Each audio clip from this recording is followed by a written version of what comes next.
ये टॉपिक ऐसा है कि हम लोन क्यों लेते हैं।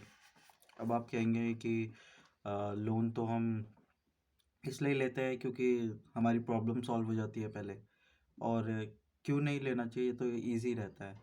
पर कभी आपने ये सोचा है कि अगर हम लोन लेते हैं, लोन लेने से क्या क्या प्रॉब्लम हम फेस कर सकते हैं। तो पहली चीज़ हम ये लेके चलते हैं कि लोन क्यों नहीं लेना चाहिए, और क्यों हाँ ऐसे माइंड में हमारे सेट है कि लोन ले लेते हैं। अगर आप इस टाइम पे किसी से भी पूछोगे कि यार मेरे को ये चीज़ परचेज़ करनी है, अगर आपको आईफ़ोन परचेज़ करना है, तो आप कैश ना लेके उसे ईएमआई पे लेंगे, राइट? ईएमआई पे क्यों लेंगे? क्योंकि आपको कुछ ऑफ़र्स मिल जाएँगे, कुछ वो मिल जाएँगे, थोड़े बहुत प्राइसेस कम हो जाएँगे, और प्राइस कम होने से आप ईज़िली उस चीज़ को ले लेंगे। बट आपने कभी ये चीज़ सोची है कि आप एक बात देखिए कि अब आपके बैंक अकाउंट में मिनिमम उतना ही अमाउंट है जितने का आप फ़ोन लेना चाह रहे हैं, ठीक है? और ईएमआई से हमने फ़ोन ले लिया। फ़ोन लेने के बाद आपने ईएमआई ले ली। अगर आपकी कोई भी ईएमआई बाउंस होती है, ठीक है? तो उस पे कितने चार्जेज़ आपको पे करने पड़ेंगे? कभी ये सोचा है? डिपेंड करता है आप किससे लेते हो, ठीक है? अब आप कहेंगे मैं तो भाई सबसे अच्छे वाले से लूँगा क्योंकि मेरा क्रेडिट स्कोर बहुत अच्छा है और मैं बजाज से ले लेता हूँ। मान लिया बजाज से। आपको पता है बजाज का प्रोसेस क्या है? बजाज का प्रोसेस ये है कि आपको 2 तारीख को मतलब वो पे करनी पड़ती है पेमेंट को, ठीक है? 2 तारीख को आपको पे ही करनी पड़ेगी किसी भी हालत में। अगर एक दिन भी ऊपर होता है तो आपका डायरेक्ट ₹500 चार्ज लग जाता है एक्स्ट्रा, ठीक है? ₹500 चार्ज लगने के बाद वो धीरे-धीरे बढ़ता तो नहीं है, 500 साढ़े 500 मतलब 4000, अगर 3000 की आपकी ईएमआई है, तो 4 साढ़े 4000 रुपए तक पहुँच जाता है, ठीक है? अब इस बीच में मान लीजिए आपके कोई और भी काम था और आपने वो पैसे जो थे खर्च कर दिए, ठीक है? कुछ पैसे आपके खर्च हो गए। तो कुछ पैसे खर्च होने के बाद आपको लग रहा है कि वो पैसे मेरे खर्च हो गए, यार ईएमआई तो जा ही रही है धीरे-धीरे। उस बीच में आपके पास पैसे बहुत कम हैं और आपकी जॉब छूट जाती है, ठीक है?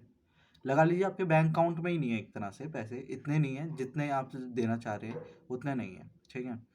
तो आप फुल क्लोज़र तो आप कर नहीं सकते मतलब पूरा, क्योंकि आपके पास अमाउंट नहीं है उतना, ठीक है? और अगर आपने जैसे कि ईएमआई ली है, तो ईएमआई क्या है कि जैसे कि आपने वो जो फुल क्लोज़र तो आप कर नहीं सकते, अमाउंट है नहीं आपके पास इतना, तो हमें क्या करना चाहिए? तो क्या करोगे आप? 2 तारीख को अगर आपने ईएमआई नहीं पे करी तो वो मतलब ईएमआई आप कहोगे कोई नहीं नेक्स्ट मंथ पे कर देंगे। बट बजाज में ऐसा नहीं है। आपको बजाज में क्या है कि पेमेंट करनी ही करनी पड़ेगी किसी भी हालत में। उस 30 दिन के अंदर-अंदर, चाहे आप दोस्त से लेके दें, चाहे अपने फैमिली से, किसी से भी लेके दें, आपको देनी पड़ेगी बजाज में। क्योंकि 30 डेज़ का इनका टाइम पीरियड रहता है। 30 डेज़ के बाद मतलब एक दिन भी ऊपर नहीं होने देते। बिल्कुल 30 डे मतलब जो 31st बोल सकते हैं हम या 30 बोल सकते हैं, वो उसी दिन ही आपके घर पे आ जाएँगे without any call and without कुछ भी बताए बगैर, ठीक है? और घर पे आके ये बोलेंगे कि हमें पेमेंट चाहिए। जबकि ऐसा कोई भी कंपनी कर नहीं सकती है, ठीक है? बट फिर भी ये कंपनियाँ को कोई रूल रेगुलेशन कुछ नहीं है। बजाज इतनी बड़ी अच्छी कंपनी होके और ऐसे करती है तो आप समझ सकते हैं। तो फिर दूसरी कंपनी क्यों नहीं करेगी? बजाज का बहुत अच्छा मतलब एक वो है कि फाइनेंस है, बहुत अच्छा मतलब है, ईएमआई पे हम ले सकते हैं कुछ भी। यार ईएमआई सिर्फ दिखाने की है, ईएमआई कुछ नहीं है, ये एक बबल है ईएमआई के नाम पे। ईएमआई मतलब हमें सिर्फ आप अगर एड्स देखेंगे तो हमारे माइंड में यही डाला जा रहा है, EMI is the best. EMI ही सबसे बेस्ट है।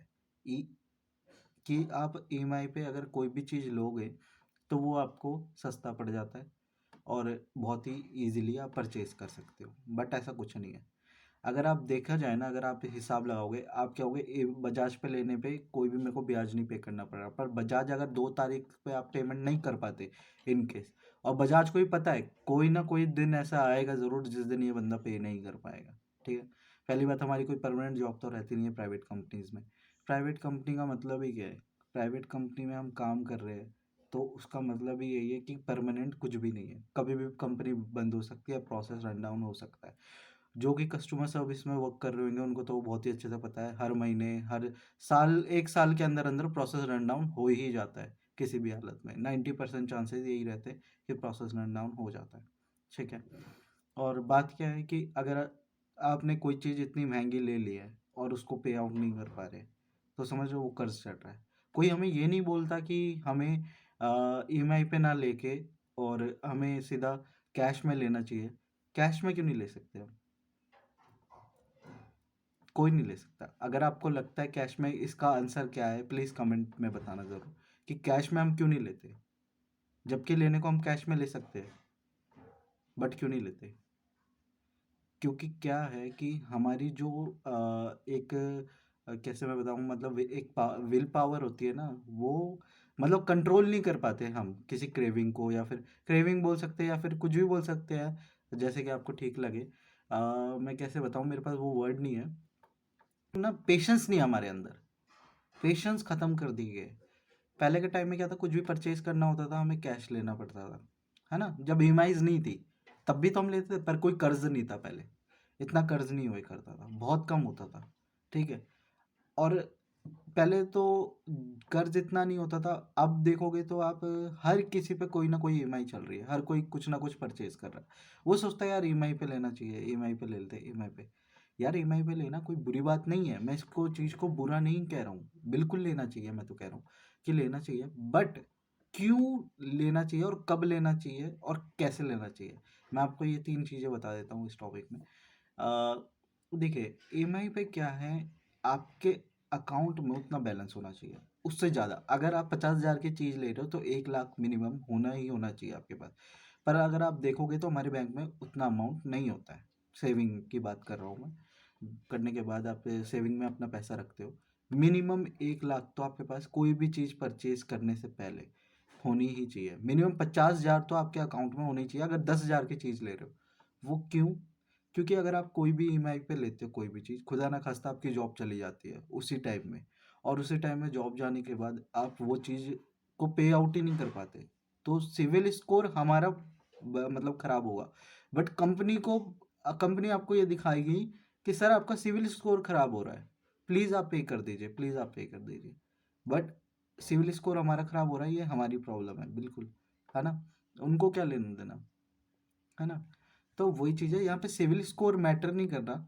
यहाँ पे मैटर कर रहा है कि अगर आपकी जॉब चली गई तो क्यों आप मतलब उस पेमेंट को पे ही नहीं कर पाओगे, तो फिर कैसे करोगे, है ना। तो यार वही चीज़ है कि यार जब भी कुछ भी परचेज करो आपका अमाउंट होना ही होना चाहिए बैंक अकाउंट में। और ये मैं कैसे बता रहा हूँ कि 30 दिन में आ जाते हैं और ऐसे ऐसे हुआ है, क्योंकि मेरे साथ ऐसा हुआ था। मेरी एक ईएमआई बाउंस हो गई थी, और बाउंस होने के बाद बजाज फाइनेंस से बता रहे ये रहे थे कि बजाज फाइनेंस से हम आए हैं और आपकी ईएमआई बाउंस हो गई है, तो इस वजह से आपको पे ही करनी पड़ेगी। और मैंने सोचा था चलो नेक्स्ट मंथ यार दोनों एक साथ पे कर देंगे, कोई इशू नहीं है। बट वो मेरे से उस दिन पेमेंट करा के ही गए हैं। तो आपके घर के बाहर खड़े हो गए, वही जो करते हैं, मतलब बदतमीज़ तो नहीं करी उन्होंने कोई ऐसी, पर ये बोला कि आपको आज सर पे करना ही पड़ेगा, प्लीज़ आप करवा दीजिए, किससे अरेंज करके करवा दीजिए, कैसे भी करवा दीजिए। पर कोई ना मेरे पास कॉल आई, ना कुछ आए, कुछ भी नहीं आई, और मेरे साथ ऐसा इंसिडेंट हुआ है। तो मैं आपको यही सजेस्ट करूँगा, ईएमआई पे मत लीजिए यार। ये जितने भी कंपनी है ना ईएमआई पे दे रही है आपको सामान, या फिर ये ईएमआई पे, ये सब पैसा कैसे कमा रही है? ये आपके थ्रू कमा रही है। 90% में से ऐसे होंगे बंदे कि कितने परसेंट तो 90% ही लगा लीजिए, 100 में से 90% तो टाइम पे कोई भी पे नहीं कर पाता है, ठीक है। टाइम पे कोई भी पे नहीं कर पाता है, ठीक है। तो वो ही है कि टाइम पे कोई भी पे नहीं कर पाता है, तो वही है, वो वहीं से पैसा बनाती है। और छोड़ थोड़ा बहुत नहीं, बहुत ज़्यादा, बहुत ज़्यादा, हाँ, क्योंकि हमारे टाइम पे नहीं हो पाती है पेमेंट, क्योंकि हमारे प्राइवेट काम होते हैं। हाँ, अगर जिसके बैंक अकाउंट में पैसे हैं वो पे कर देता है अपने टाइम से। बट रीज ये बात है, बट बात ये है कि कैश फ्लो भी उतना रहना चाहिए, बट हमारे पास कैश फ्लो होता नहीं है, हम चीज़ ले लेते हैं। तो कैश फ्लो कितना इंपॉर्टेंट है आज के टाइम में। कैश फ्लो आपके पास होना ही होना चाहिए, कोई भी चीज़ परचेज करने से पहले 50,000 आपके इन हैंड होने ही चाहिए आपके बैंक अकाउंट में 10,000 की चीज़ लेने के लिए। अगर कल को अगर आप वो ईएमआई नहीं चुका सकते तो पूरा फुल क्लोजर करके ख़त्म कर सकते हो उसको। तो यही चीज़ है। और होम क्रेडिट में भी सेम यही है। अगर आप कोई भी पर्सनल लोन कुछ भी लेते हो, आप कुछ कोई भी लोन लेते हो, इवन आप बैंक से भी लोगे ना, तो बैंक भी कुछ टाइम तक आपको टाइम देगी, बैंक फिर भी दे देती है टाइम। बट कुछ केसेस में बैंक भी टाइम नहीं देती, डिपेंड आपके बैंक पे करता है, आपकी मतलब बातचीत पे करता है कि बैंक भी आज के टाइम में टाइम नहीं देती। अब आप क्या हो गए, ऐसे तो मतलब हम कुछ खरीदे ही ना, यार खरीदो बट उतना बैंक में बैलेंस भी तो रखो, 1 लाख तो मिनिमम रखो ही रखो बैंक के अंदर, ठीक है। क्योंकि मैंने मैंने भी यही गलती करी थी, मैंने भी ऐसे ली थी चीज़ें, तो वो नहीं ईएमआई कर पाया और मेरी जॉब चली गई उससे पहले। तो फिर बार बार ही मेरे को कॉल आ रही, अब एकदम से तो जॉब मिलती ही नहीं है ना यार, बाहर जाओ और एकदम चुटकियों में मिल जाए, चुटकियों वाला काम ही नहीं है यार। आपको पता है जॉब एक मुश्किल से मिलती है, और फिर जब चली जाती है तो मिलने में भी बहुत टाइम लगता है। फिर भी यार हमें नहीं लेना चाहिए ईएमआई पे, मेरी तो ये सजेशन रहेगी कि ईएमआई पे नहीं लेना चाहिए। और कैसे कैसे फ्रॉड करते हैं आपके साथ, और आप जैसे आपको अर्जेंटली लेना पड़ा, आपने ले ली वो मतलब ईएमआई, मतलब या फिर आपने लोन ले लिया कोई छोटा 500 1000 रुपये का, वो 1000 के 3 3 हजार रुपये बना देते हैं, 4 4 हजार रुपये। जबकि आरबीआई की गाइडलाइन ये बोलती है कि आप मतलब अगर डिफ़ॉल्ट में भी आते हो या डिफ़ॉल्टर हो, आप पे कर सकते हो आराम से, कोई इशू नहीं है। आराम से इन द सेंस ये भी नहीं कि 1 साल बाद आप पे करो, मतलब कुछ टाइम आप ले सकते हो, 30 दिन या फिर 2 3 महीने आप लेके पे कर सकते हो। तो ये भी नहीं है, और आपको झूठ झूठ बोला जाता है, क्योंकि क्या है, जब आप लोन लेते हो किसी भी कंपनी से, तो वो ना आपकी फोटोज़, वो कॉन्टैक्ट्स, बहुत सारी चीज़ें वो पहले ही आपसे अलाउ करवा लेती है आपके फ़ोन के अंदर। तो अलाउएशन से होता क्या है, उनके पास सारी चीज़ें होती है आपकी, आपका मिसयूज़ भी कर सकते हैं वो चाहे तो, और ऐसे करते भी है बहुत से। बहुत से, अगर एम पॉकेट देखा जाए, अगर आप लोन नहीं पे करते हो, बहुत से केसेस ऐसे हैं, लोन नहीं पे करोगे आप, तो आप फैमिली वालों को कॉल किया जाएगा, आपकी इंसल्ट की जाएगी, आपके बारे में उल्टा सीधा बोला जाएगा, बहुत सारे लोगों को कॉल जाएगी आपके नाम से, और गई भी है, किसी ने मेरी फैमिली में भी लिया था, ऐसा उनके साथ भी हुआ एक्सपीरियंस। तो तभी ये मैं टॉपिक बताना चाह रहा हूँ कि क्यों हम कैश क्यों नहीं लेते हैं। कैश में क्या है पंगा यार, कैश में एक बार ही लो और ख़त्म। मैंने भी कोई सामान लिया था कैश में, एक बार ही 17 18 हजार रुपये दिए मैंने और ख़त्म। कुछ भी फड्डा नहीं भाई, कुछ भी नहीं। ये ईएमआई सिर्फ हमारे बबल है जो माइंड में बसाया जा रहा है कि ईएमआई पे लो, ईएमआई पे लो, ईएमआई पे लो, ये बिजनेस है यार उनका करने का।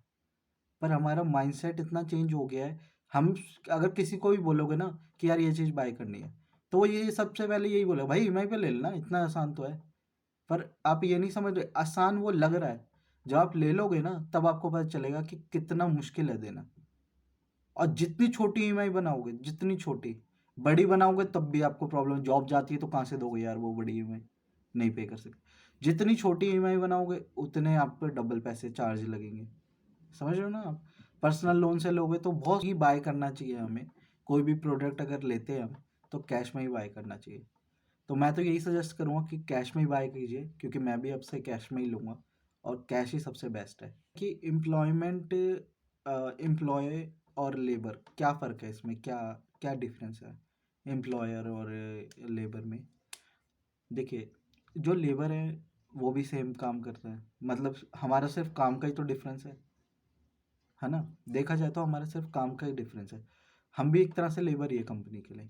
कंपनी किसी को भी हायर कर सकती है, किसी को भी निकाल सकती है जब उसका मन करेगा तब। ये अभी जो इतने सारे ले ऑफ हुए हैं कंपनी में, इतने सारे लोगों को निकाला गया है, उन पे क्या इम्पैक्ट आया है, कभी किसी ने सोचा है। चलो जिनका बहुत अच्छा था, जिनका बहुत बड़े लेवल पर था, शायद उनको मिल भी जाएगी, उनके कॉन्टैक्ट्स अच्छे होंगे तो मिल जाएगी। बट रियलिटी क्या है, बहुत सारे लोग ऐसे जो जॉबलेस हो चुके हैं इस टाइम पे। यार जॉबलेस, मतलब समझ रहे हो कि वो कितने कमाते हैं, शायद उनका बैंक बैलेंस भी होगा, और जिनका नहीं होगा, जिन्होंने कभी सोचा भी नहीं होगा कि ऐसा भी हो सकता है मेरे साथ, उनकी इस टाइम पे क्या कंडीशन हो रही होगी। तो इतने सारे ले ऑफ हुए, कंपनी सिर्फ यार अपने बारे में सोचती है, सिर्फ अपने बारे में, आपके बारे में कभी नहीं सोचती, और ना ही कभी सोचेगी लाइफ में। अगर आपकी भी कंपनी होगी ना तो सिर्फ आप अपने बारे में ही सोचोगे, क्योंकि आपको उस कंपनी को चलाना है और वहीं से ही आपका पैसा आ रहा है, और आपकी लाइफस्टाइल वहीं से ही चेंज हो, क्योंकि आपकी लाइफस्टाइल भी वहीं से ही चेंज हो रही है, ठीक है। तो आप भी अपने बारे में ही सोचोगे, किसी के बारे में नहीं सोचोगे। तो वही चीज़ है कि मैं तो यही बोलूँगा यार, स्टार्टअप्स करो, कुछ अच्छा करो जो लाइफ में इम्पैक्ट आ सके हमारी, और चीज़ों को इजी बनाओ। ठीक है यार, इजी इजी होना चाहिए, बहुत हार्ड चीज़ है, बहुत सारी चीज़ों को बिजनेस ने इजी बनाया, बहुत सारी चीज़ें लाइफ में कुछ वैल्यू क्रिएट करो। और यही है कि यार स्टार्टअप्स करो, इंडिया में तो बहुत ज़रूरी है बिजनेस वगैरह आज के टाइम में, क्योंकि जिस तरह से हमारी सैलरी नहीं बढ़ रही है। जब पता है आज से कम 4-5 साल पहले मैं इंटरव्यू देख के आया था, जब 12,000 रुपये सैलरी थी उस टाइम में। 4-5 साल, दो 4-5 साल इन द सेंस लगा लीजिए, हाँ 4-5 साल पहले 12,000 रुपये सैलरी थी। और अगर आज आप एज अ फ्रेशर जाओगे ना, तो तब भी आपको 12,000 मिल रही है। सैलरी में ग्रेस क्या आया? महंगाई ज़रूर बढ़ रही है पर सैलरियाँ नहीं बढ़ रही है यार। सैलरी उतनी ही है, वो ही चल रहा है पैकेज। अब आप क्या होगे कि यार कंपनी है तो वो तो इतना करेगी, ये वो बिल्कुल करेगी यार, पर जिस तरह से महंगाई है उस तरह से सैलरी भी तो नहीं है ना। अब एक बात बताओ, एक फ्रेशर को 12,000 मिल रही है, 12,000 में क्या होता है? 2,000 रुपये किराया, 10,000 रुपये बचता है, जिसमें से वो अपनी नीड्स भी पूरी नहीं कर पा रहा है। ठीक है। और बहुत सी कंपनी ऐसी है कि अब क्या हो गया, आपके इंटरव्यू पर डिपेंड करता है, बाकी छोड़ो, इस बारे में नहीं करते हैं बात। बाकी यही है कि यार का टॉपिक अगर पसंद आया तो गाइज प्लीज़ लाइक और सब्सक्राइब करना। और मेरा यही मोटिव है कि आप कैश में लें, ईएमआई पे ना लें, ये सिर्फ एक बबल है जो बिजनेस बनाया जा रहा है हमारे ही थ्रू, और हमारी ली जा रही है। तो थैंक यू सो मच ये वीडियो देखने के लिए। अगर मेरी वीडियो आपको बहुत पसंद आई, प्लीज़ लाइक एंड सब्सक्राइब करें और इसको आगे शेयर करें, जो भी ईएमआई लेने की सोच रहा है और जो लेना चाहता है। तो मैं तो यही बोलूँगा कि ना लें, कैश में लें, ज़्यादा बेटर है। थोड़ा सा वेट कर लीजिए तो वो ज़्यादा बेस्ट है। Okay, thank you so much, have a great day guys.